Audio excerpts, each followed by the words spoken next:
This is KCTV English News. I'm Nick Brontes. The chairman of Landing International, which operates Jeju Shinhwa World, has been arrested in Cambodia. Chinese media outlet Phoenix New Media is reporting that Landing International share prices plunged after news was released of Yang Jihe's arrest. Officials at the Hong Kong Stock Exchange ended up suspending trade of the stock. According to the report, the chairman of China's Huadong Group was arrested on corruption charges in April, and Yang Jihe reportedly has a close relationship with him. The chairman of Landing International, who turned 47 this year, controls 50% of its shares. Landing has invested in the Jeju Shinhwa World Casino, Hotel, and Theme Park project since 2013. The Ministry of Education has listed Jeju International University among the schools for which national funding is restricted.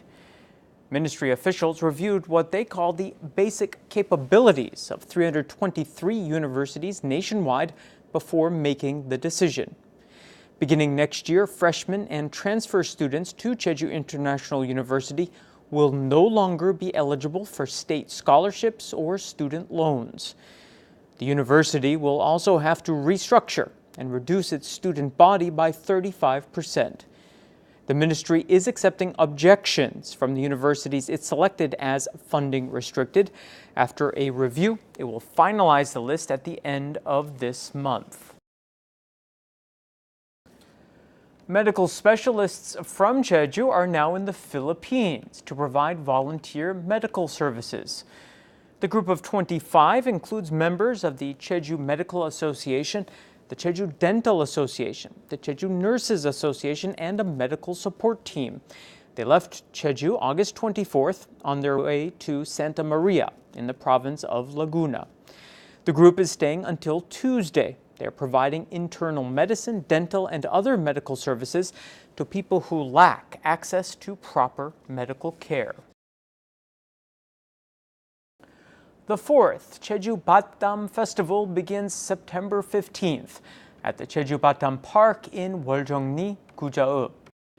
The provincial government and the Jeju branch of the Agricultural Heritage Committee are sponsoring the two-day event, and KCTV Jeju is organizing it. The festival offers a unique window on Jeju's traditional agricultural culture. Visitors can try their hand at building the island's traditional stone walls, for which the festival is named, rolling large stones, and other activities. One of the highlights will be a hike along a Batdam path with a traditional Jeju lunchbox called a donggoryang. A guide will accompany hikers to explain the history and characteristics of Jeju's Batdam. KCTV Jeju will provide the traditional lunchboxes and other souvenirs to people who sign up in advance to take part in the programs. It is also looking for festival volunteers. Those interested can sign up through the Jeju Batdam homepage or KCTV Jeju's website.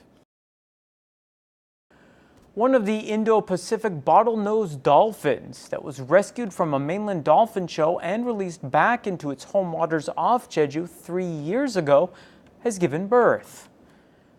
A research team with members from Jeju National University, Ewha Women's University, and Kyoto University analyzed photos taken in coastal waters and determined that although Boksuni had been swimming alone, beginning August 7th, she was swimming with a baby dolphin. This is the third dolphin that was released back into the wild to give birth.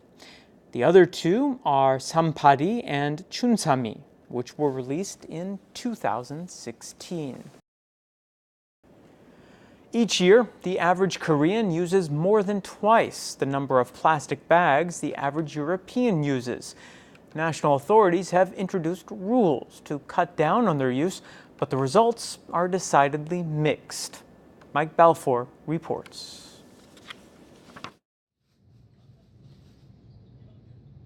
A convenience store clerk offered a plastic bag to carry purchased items.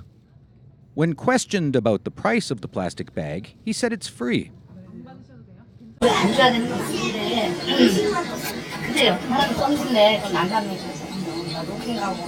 At another convenience store, a basket full of 10 won coins is on the counter.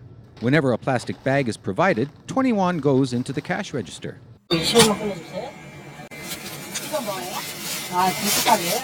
저 주시면 돼요. 여기서 부담하시는 거예요? 네네네.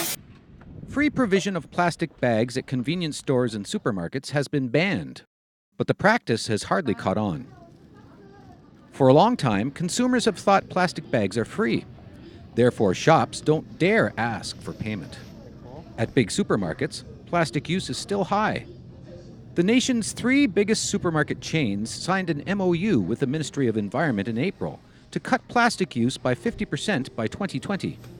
However, plastic bags, considered as the real culprit of plastic overuse, are being used recklessly at supermarkets.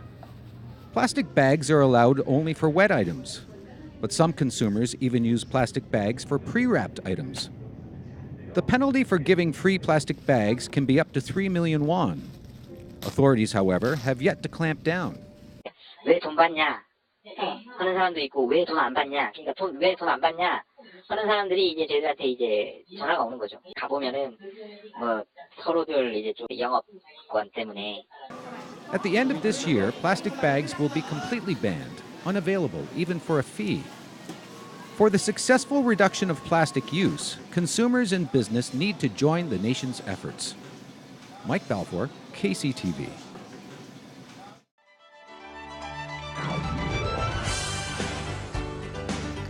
Participants in the Jeju Leisure Sports Festival are competing in a wide range of sports, from golf to fishing to windsurfing.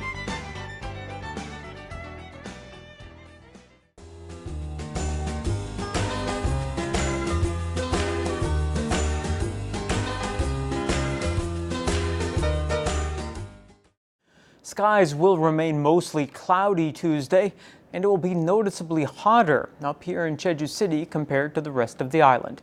For the details, here's your forecast. The morning low in Jeju City will be 26 and the afternoon high 32 degrees.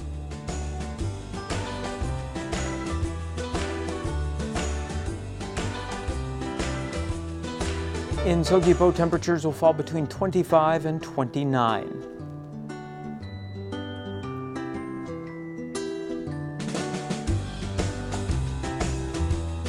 In Seongsan, the low before lunch will be 24, and the high later on again 29 degrees.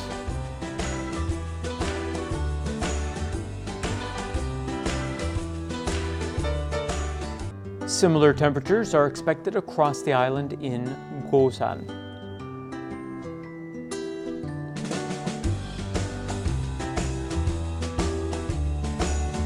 And the morning low up on the mountain at Songpanak will be 20, and the afternoon high 25 degrees.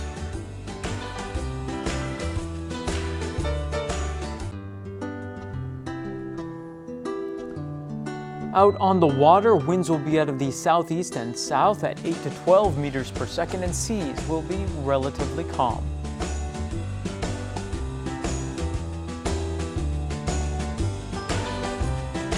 And here's a look at the extended forecast. That brings us to the end of today's newscast. Thank you for tuning in, and I hope you'll join me tomorrow at the same time. Don't forget to visit us online at eng.kctvjeju.com. 시청자 여러분, 고맙습니다.